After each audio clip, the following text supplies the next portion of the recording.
It got to the point where the only bodily consciousness I had was my ankles. And then I saw in the mirror a purple dodecahedron,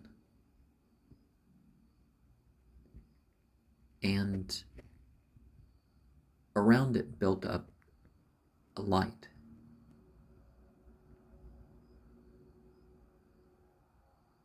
A lavender with what I considered to be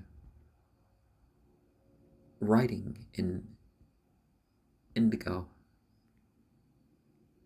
violet.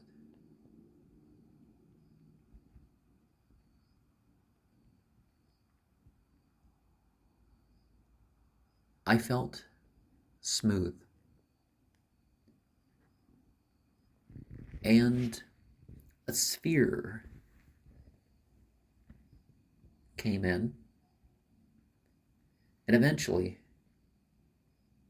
when the euphoria hit in 4 stages, the fourth being complete analgesia, the sphere completely enveloped. And for a moment, that was what was. The pinkness of self in a blue sphere that obscured all else. Some things become clear.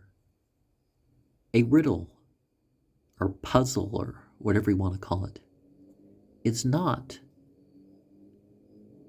only such when we are told that it is such.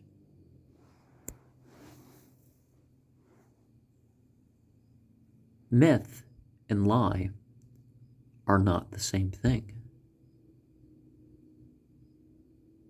Information like alphabets and such are contained within the myths, or it's understandable when you look at the mystical alphabet.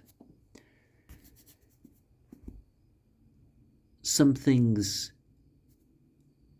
may not be understood, but we have the progression of the year and the conflicts between the types of the year and what we're talking about, perhaps mixing, like if there's a heat wave or a cold wave. The temperatures are like over here, or the temperatures are like there when you're over here. Setting forth a historical grammar of poetic myth was sort of a new thing. Living a life that a person could say was poetic, that wasn't quite so much a new thing, but for somebody that makes poetry their life, what sense does it make to do anything else, really?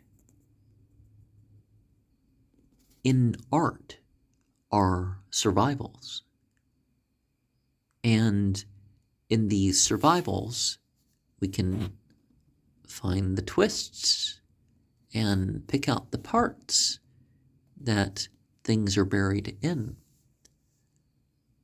There's a difference between being an improver of the tale and following in what's considered to be the prophetic tradition in which these myths were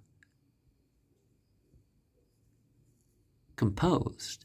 And we can certainly honestly compare them to such things as the Bible. Behind the story of so many saints are what were considered to be gods and goddesses of old, and substances or things that could be considered forbidden.